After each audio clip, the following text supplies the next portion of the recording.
Homeland Security mission in Portland is to protect federal property and our law enforcement officers. In Chicago, the mission is to protect the public from violent crime on the streets. 12,000 people already have that job. They are called the Chicago Police Department.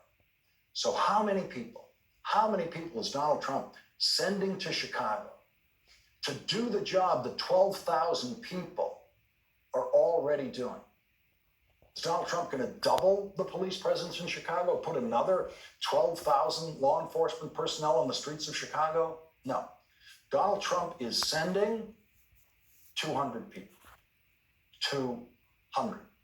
That means there will probably be no more than 100 of them on the street at any one time, and that's not enough law enforcement personnel to stop anything in Chicago, but it is enough to start something. It is enough to draw a crowd of protesters against the Trump troops in Chicago. And we have seen that the Trump troops do not require the slightest bit of provocation, no provocation at all, to start rioting themselves, exactly the way the Chicago police did in 1968.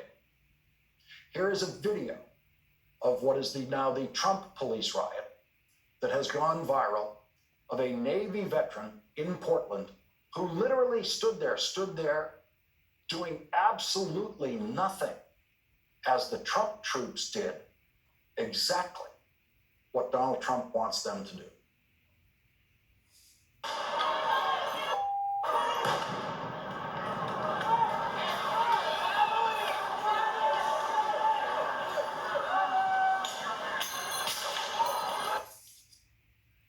Donald Trump is playing with fire tonight. He is hoping for fire in Portland tonight, and he is hoping for more fire in Chicago.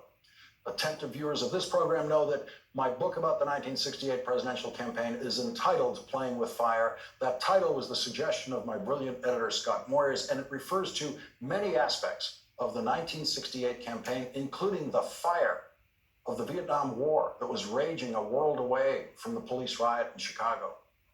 We saw something we have never seen before in that campaign. An incumbent president running for re-election who simply dropped out of the race. President Lyndon Johnson, favored to win the race, decided he could not run for re-election in 1968 with the protest fires that were burning in this country that year. This time, the incumbent president seems to have decided that he cannot run for re-election without protest fires burning.